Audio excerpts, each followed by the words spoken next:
Puis oui, les M13, c'est un dumbbell bench press bien normal.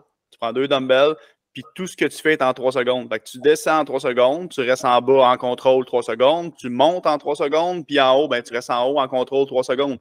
Fait que tu sais, qu'est-ce que ça va t'apporter?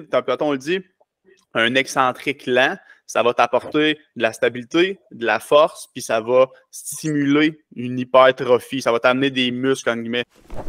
Avec le Perfo Elite Podcast, vous allez passer de la préparation à l'évaluation, au suivi, jusqu'à l'entraînement. Nous allons parler de récupération, de mindset, d'habileté individuelle, de posturologie et de nutrition. Tout ça pour vous faire progresser et performer immédiatement. Rien n'est laissé au hasard. Bienvenue au Perfo Elite Podcast. Bienvenue tout le monde au 17e épisode du Perfo Elite Podcast. Donc aujourd'hui, on va parler d'un sujet, je crois qu'on parle à tous les jours, si ce n'est pas à tous les heures ou presque, avec nos joueurs, nos équipes, que ce soit en ligne, dans les posts, en live, en podcast. Maintenant, peu importe la situation, même avec les parents, parfois j'en discute. On va parler, bon, vous l'avez vu dans le titre, mais on va parler du tempo aujourd'hui. Puis une des raisons pourquoi, c'est, vous vous souvenez, l'épisode de la semaine dernière, on a discuté du mois de novembre, fatigue, relâchement, ainsi de suite. Ben, ça s'applique principalement aussi au tempo. Qu'est-ce qui va prendre le bord le plus vite possible? C'est bien souvent le tempo. Donc, les boys, j'aimerais savoir votre input un peu sur, je vous lance la question, pourquoi est-ce que c'est important un tempo? Ben, je vais y aller. Ben, c'est un des paramètres d'entraînement les plus importants. Puis juste avant qu'on embarque là-dedans, s'il y en a qui ne comprennent pas le tempo, c'est bien normal. Il y en a sûrement qui n'ont peut-être jamais travaillé avec ça. Par exemple, si on peut le décortiquer vite fait, mettons exemple que je te donne un tempo de 3-0-1-0. Ben, mettons pour un back squat, ben, ça veut dire que tu vas descendre en 3 secondes ton back squat. Tu vas passer 0 secondes en bas, donc tu remontes tout de suite, puis tu remontes en 1 seconde, avec une montée normale. C'est comme un tempo qu'on voit souvent. Donc, le tempo, en gros, c'est ça. Ça va être la durée de chacune de tes contractions, si on peut le dire. Puis, tu sais, souvent, c'est un paramètre en fait, c'est sûrement le paramètre que les gens vont le plus négliger, mais c'est un paramètre tout aussi important que ton nombre de répétitions, nombre de séries, parce qu'il est là pour aller chercher un stimuli que tu veux créer, là. Fait que, c'est pas mal ça. Personnellement, j'adore travailler avec les tempos pour justement aller chercher quelque chose de précis. Est-ce que je veux générer plus de force, plus d'hypertrophie, plus de vitesse? C'est super, super important. Puis, comme tantôt Phil disait, souvent, les joueurs de hockey ont tendance à travailler vite, vite, vite. Fait que tu descends vite, tu montes vite, c'est explosif tout le temps, tout le temps, tout le temps. Fait que surtout, je te dirais, niveau excentrique, c'est pas rare qu'on voit, c'est très difficile de suivre un tempo. Mettons, une contraction excentrique, par exemple, la descente d'un squat, 3-4 secondes. C'est très difficile pour eux d'avoir cette conscience-là, mais c'est sûrement une des choses qui va être les plus payantes pour eux, justement. Parce qu'ils sont tout le temps en puissance, en vitesse, puis on saute, puis let's go, là. Quand tu ralentis pour contrôler ton mouvement, tu génères beaucoup de stabilité, beaucoup de force aussi, là. Ouais. Moi, c'est là-dessus que j'allais me lancer. Le contrôle, la qualité du mouvement, surtout avec le groupe d'âge qu'on travaille souvent, que c'est du 13 à 16 ans. Puis, moi, je vais aller plus, imaginons, du côté du bench press. On dirait quasiment que la barre, c'est un spaghetti cuit. Des fois, on dirait que c'est mou, la barre est molle, mais non, finalement, c'est juste, tu regardes les bras, tu regardes les coudes, tout est en train de shaker tout en bas parce que le jeune, il est en train de descendre sans contrôle, puis il repousse ça, il essaye de... Puis là, il fait comme des compensations à gauche, à droite, en haut, en bas, parce qu'il ne contrôle pas son mouvement. Puis là, c'est...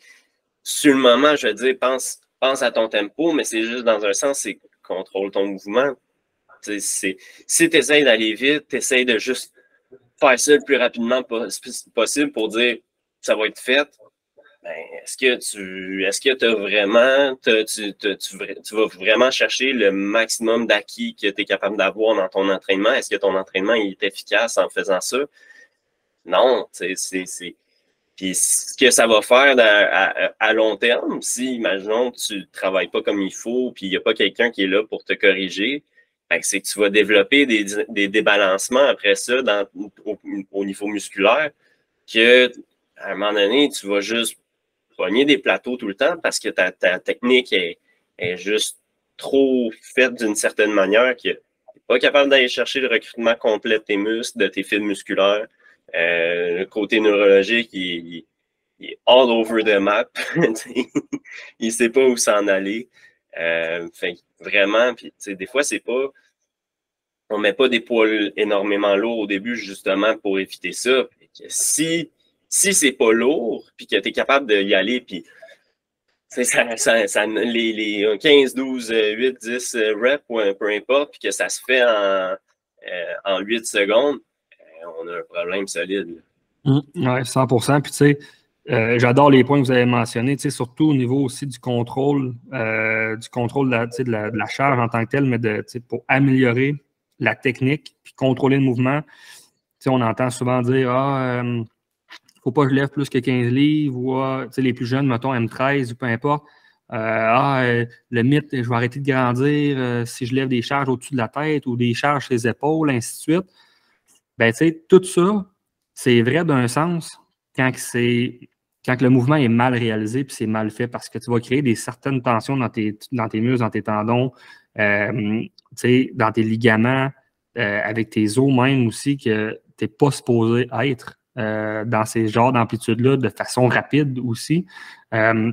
Donc, c'est là que les blessures vont survenir ou les effets néfastes, on va dire, sont causés par que la technique n'est pas bonne ou qu'il n'y a aucun contrôle à ce niveau-là. Puis après ça, ben, je suis capable de les faire. Des corps de squat tout croche, les genoux qui rentrent vers l'intérieur, les talons qui lèvent. Fait que je peux mettre plus lourd, mais wow. Tu sais, c'est de ramener. Fait que tu sais, le tempo, c'est un paramètre, comme tu as mentionné, Matt, un des paramètres les plus importants en entraînement parce qu'en plus d'être un paramètre, il va avoir une répercussion. Bon, là, je l'ai mentionné, mais tu sais, sur des risques de blessures potentielles, ainsi de suite, puis un développement de l'athlète pas optimal. Mais aussi, il va avoir des répercussions sur d'autres paramètres d'entraînement. Par exemple, le temps sous tension, tout simplement, de certains groupes musculaires ou de temps sous tension total dans une séance. Le temps sous tension, ce que c'est tout simplement, ça le dit dans le mot, mais tu sais, le temps où est-ce que tes muscles sont en action, sont en train de travailler.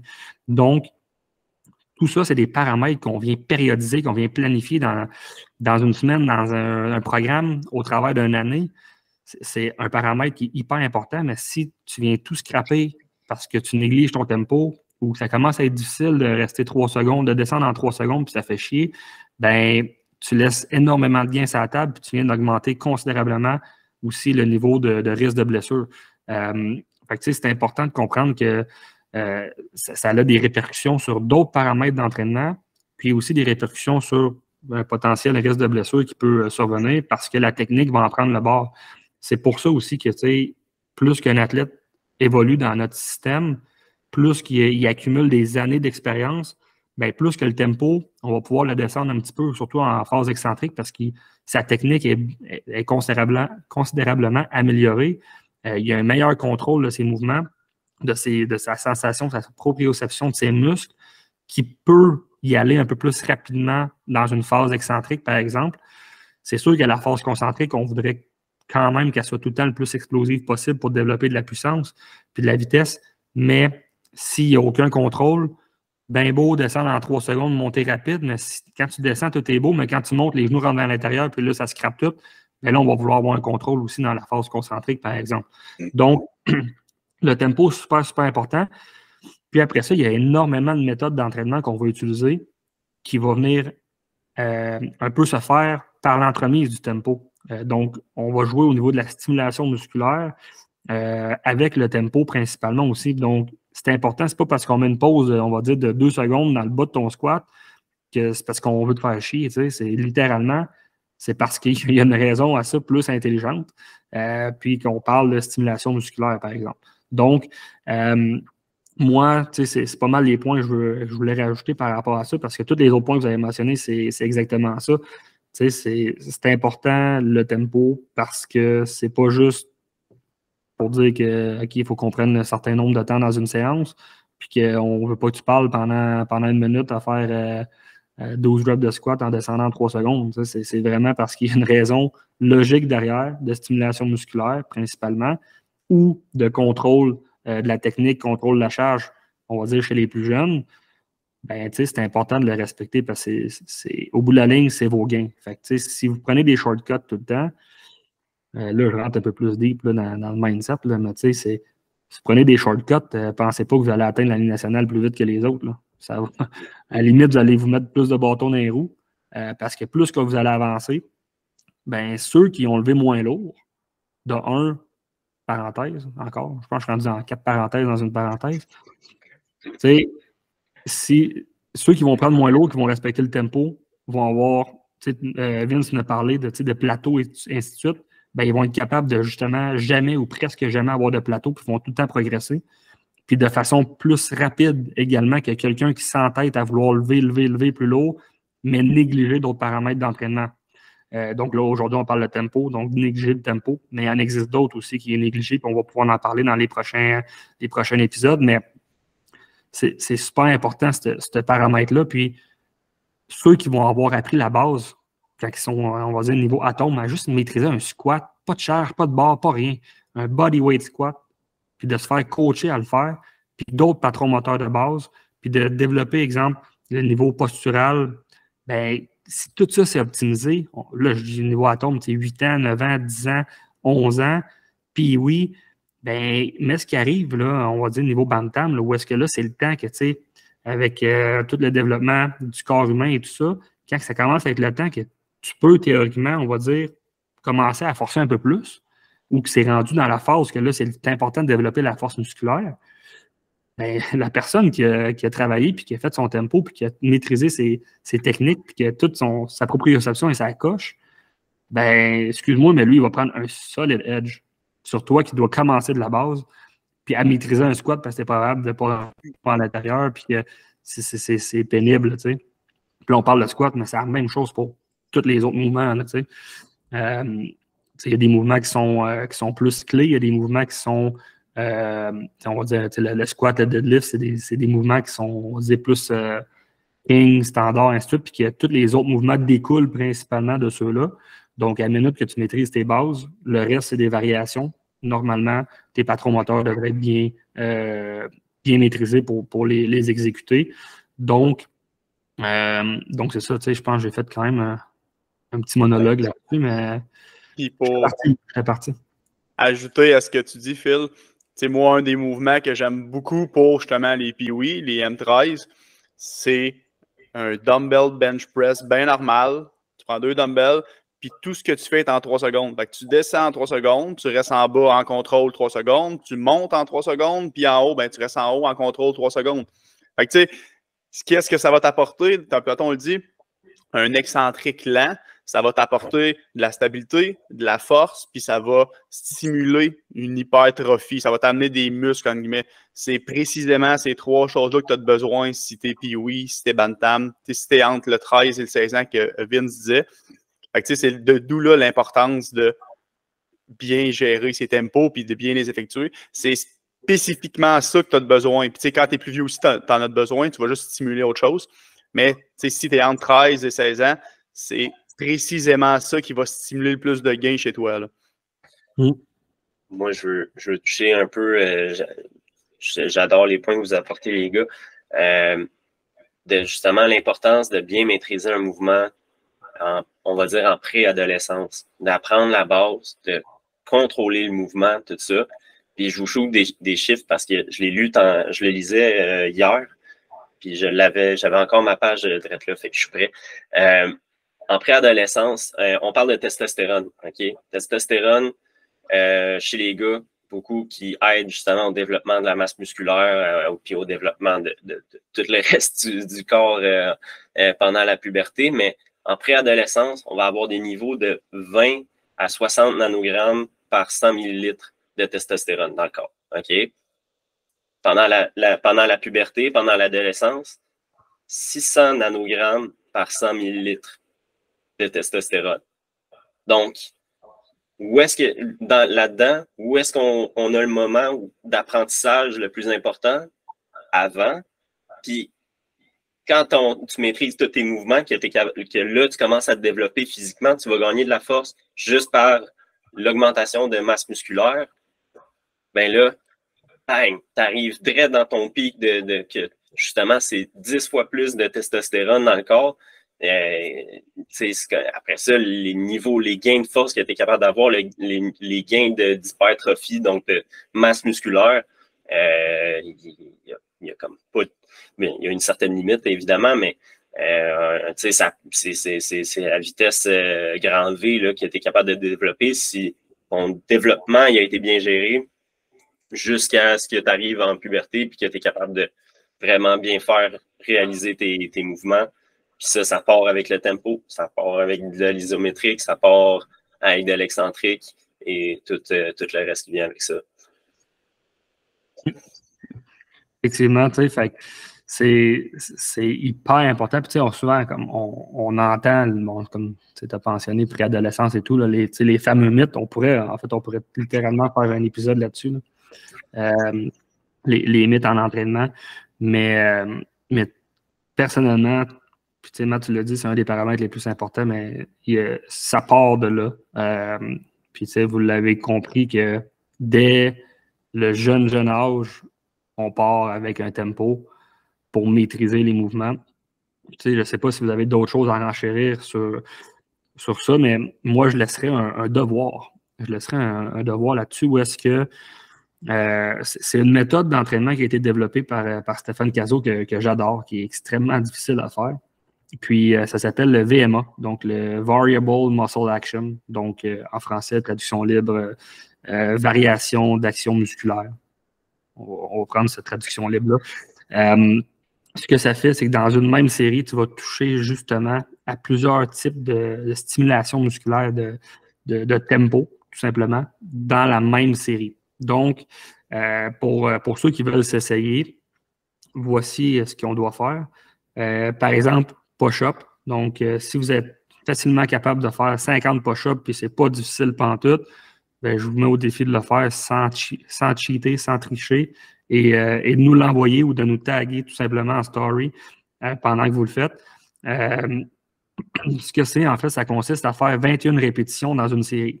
Où est-ce que les 10 premières répétitions, par exemple au push-up, 10 premières répétitions, tu vas venir descendre, donc faire ton excentrique en 3 secondes. Tu montes un peu ce que Matt mentionnait, tu remontes en 3 secondes. Tu fais 10 reps comme ça. Donc, 3 secondes de descente, 3 secondes de montée pendant 10 reps.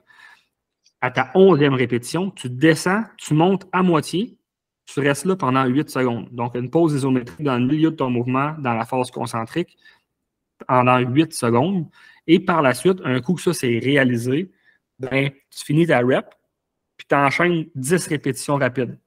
Donc là, tu as l'excentrique lent, tu as la phase isométrique, et en plus de ça, tu as tout ce qui est contraction rapide. Donc, vous touchez quasiment dans on peut dire l'amalgame je ne sais pas le mot à utiliser, mais je vais l'utiliser aujourd'hui, mais de tempo possible et de type de contraction. Et voilà. Donc, le type de contraction musculaire, je cherchais le mot, je perds des blancs. J'ai juste pris 2 cafés un matin. Donc, c'est une carafe. Mais ouais, fait que c'est ça. Fait que, vous touchez plusieurs types de contractions complètement différentes dans la même série. Vous allez voir que c'est pas évident. C'est vraiment pas évident. Parce on peut faire le même genre de trucs pour tous les mouvements qui existent sur la planète Terre et de la Voie lactée. Mais il y a possibilité de l'adapter pour chacun des types d'exercices. Puis je vous mets au défi de l'essayer, honnêtement. Puis vous allez comprendre que le tempo est quand même assez puissant. Peu importe que tu aies une charge ou pas de charge, donc un push-up bodyweight classique, vous allez me détester encore plus pour ceux qui me détestent déjà. Et ceux qui m'apprécient, ben, vous allez commencer à avoir une petite haine qui vont s'installer. Mais c'est ça, fait que, vous allez voir que le tempo peut être extrêmement puissant Puis tout dépendamment des situations, on l'utilise très souvent pour les méthodes d'entraînement, comme j'ai mentionné. Fait que c'est pas juste lancé au hasard. C'est vraiment que ça a un but précis, comme tout ce qu'on fait d'ailleurs, mais on pourrait dire encore plus le tempo parce qu'il y a des répercussions sur plusieurs autres paramètres. D'autres choses, les boys, à mentionner? Ou on le laisse? Ben moi,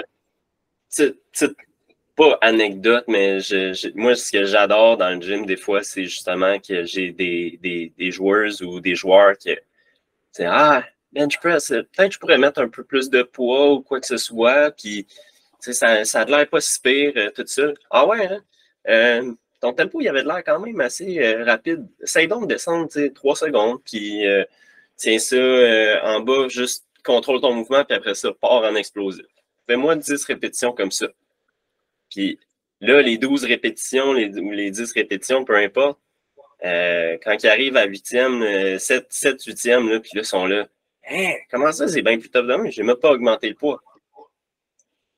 Juste du tempo, juste plus de temps sous tension.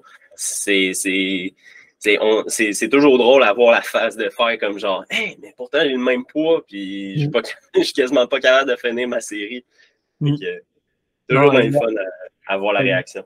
Exactement. Puis, tu sais, c'est le plus gros défi là-dedans, je dirais que c'est ceux qui n'ont jamais utilisé de tempo, c'est de mettre l'ego de côté. En fait, il faut tout le temps que tu le mettes de côté, mais ça, là, ouf, que je le vois trop souvent de OK, on fait 8 reps bench press aujourd'hui. Ben là, eux autres, ils savent, là, je suis à peu près capable de mettre une plate. Là, c'est tout croche, ça descend, ça monte d'un bord plus que l'autre, aucun contrôle. Quasiment réussi à faire son 8 reps, mais finalement, il en fait 6. Pour lui, c'est bien correct. Puis, toutes les autres à côté, puis là, ça grind. Sauf qu'ils ne veulent pas descendre leur poids pour respecter le tempo, respecter les reps et tous les autres paramètres. Mais je vous le dis, vous faites ça, oui, vous allez avoir une drop de charge, de tonnage. Sauf que ce drop-là, là, elle va revenir quand même rapidement. Vous allez revenir à votre charge que vous avez initialement en très peu de temps avec le tempo. Plus de gains, puis vous allez continuer à dépasser ce plateau-là que vous aviez. Puis c'est exactement la situation. Moi, tu sais, Vince t'a parlé un petit peu de fait vécu tantôt, mais c'est exactement ça que moi, qui est arrivé entre le shift de je m'entraînais avant avec des connaissances de merde et commencer à utiliser le tempo, des progressions incroyables dans mes charges. Puis ça, tu sais, c'est tout simplement aussi, tu sais, quand le COVID était très fort, là, avec les gyms fermés et tout ça, généralement, pas tout le monde qui avait de l'équipement et tout ça, ben, j'utilisais justement la méthode que j'ai expliquée tantôt, où est-ce que, juste sur les push-ups, puis mon bench a augmenté de 40 livres en 4 mois, sans faire de bench. Simplement en changeant la stimulation musculaire que je faisais. Puis, c'est ce qui est arrivé, là, tout simplement. Fait que vous voyez l'impact, sans même faire de bench, j'ai augmenté de 40 livres. Puis, qui est-ce que dans ce monde augmente son bench de 40 livres en 4 mois? Ben, ça se fait pas. Bon, on ne pourra pas tout le temps l'augmenter de même, là, mais le fait de changer la stimulation musculaire, d'impliquer un tempo différent de ce que je t'ai exposé avant, aussi a fait des impacts considérables sur ça. Puis, tu sais, je n'ai pas passé de 135 livres, donc une plate à 175. Genre, ça a passé de 315 à 355. Tu sais, ce qui était quand même des grosses charges. Fait que tu sais, il faut comprendre l'importance du tempo pour tant les risques de blessure, le développement de l'athlète, mais aussi niveau progression puis niveau stimulation musculaire. Fait que c'est pas mal le tour pour moi. Là. Je ne sais pas si vous avez d'autres. On a fait pas mal le tour. Moi, je trouve ça drôle que tu parles de Lego. On est chanceux qu'on ait une double porte à l'entrée, sinon ça ne passerait pas, je pense, dans la porte. Les égos. À Guimont, effectivement, il y a 2 portes. Fait que tu es capable d'ouvrir les deux. Il y a des tailles qui cogneraient le rebord de porte. Oui, effectivement. Matt n'est pas ce luxe-là à Repentigny. Non, c'est ça. Non, ouais. All right. Bon, ben écoute, je pense que ça fait pas mal le tour. Fait que j'espère que vous avez encore une fois apprécié l'épisode du tempo pour ceux qui l'ont écouté au complet. Puis que vous nous faites, vous suivez, vous avez vos progressions suivies par nous. Ça se dit vraiment pas ce que je viens de dire, mais on comprend l'essence du message. Le deuxième café, il est déjà en train de partir. Ouais, mais là, c'est ça, il faut que j'aille faire le refill. Il est en train de couler. Mais effectivement, vous comprenez peut-être un petit peu plus encore l'importance du tempo. Puis sinon, c'est encore du cassage d'oreilles, peut-être pour d'autres. Mais c'est important, c'est un des paramètres qui affecte le plus les autres aussi. Puis, je vais la repartir sur une bulle, mais je vais la garder pour un autre épisode parce que sinon, on va être encore là pour une demi-heure. Donc, j'espère que vous avez apprécié l'épisode. Si vous avez des questions, n'hésitez pas à nous écrire. Puis, si vous voulez valider certaines choses, écrivez-nous, ça va nous faire plaisir de vous aider puis d'échanger avec vous. Donc, sur ce, on se dit à la semaine prochaine.